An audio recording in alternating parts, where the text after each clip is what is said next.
মুদ্রায় শায়িত হলেন তোফায়েল আহমেদ। প্রবীণ রাজনীতিবিদ, মুক্তিযুদ্ধের অন্যতম সংগঠক, সাবেক শিল্প ও বাণিজ্য মন্ত্রী ও ৯ বারের সংসদ সদস্য তোফায়েল আহমেদকে তার জন্মভূমি ভোলায় দাফন করা হয়েছে। ভোর থেকেই ভোলা সদর উপজেলার দক্ষিণ দিঘলদি ইউনিয়নের কোরালিয়া গ্রামে তার বাড়িতে দাফনের প্রস্তুতি শুরু হয়।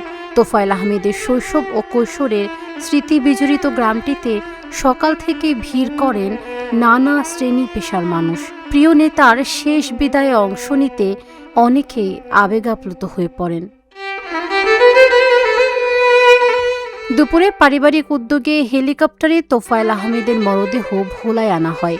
এরপর ভোলা সরকারি উচ্চ বিদ্যালয় মাঠে জোহরের নামাজের পর দ্বিতীয় জানাজা হয়। জানাজা শেষে তার মরদেহ নেওয়া হয় নিজ গ্রাম কোরালিয়ায়। সেখানে স্থানীয় মসজিদ প্রাঙ্গণে তৃতীয় জানাজা শেষে পারিবারিক কবরস্থানে মা বাবার কবরের পাশে দাফন করা হয় এই রাজনীতিককে। এর আগে সোমবার সন্ধ্যায় ঢাকার ধানমন্ডির তাকওয়া মসজিদে তোফায়েল আহমেদের প্রথম জানাজা হয়। তোফায়েল আহমেদ শুধু একজন রাজনীতিবিদ ছিলেন না, তিনি ছিলেন ভোলার মানুষের আশা আকাঙ্ক্ষার প্রতীক। তার মৃত্যুতে জেলার রাজনৈতিক ও সামাজিক অঙ্গনে এক অপূরণীয় শূন্যতা সৃষ্টি হয়েছে। প্রবীণ রাজনীতিবিদ তোফায়েল আহমেদ সোমবার বিকেল 3:30টায় রাজধানীর স্কয়ার হাসপাতালে চিকিৎসাধীন অবস্থায় মারা যান। মৃত্যুকালে তার বয়স হয়েছিল 82 বছর।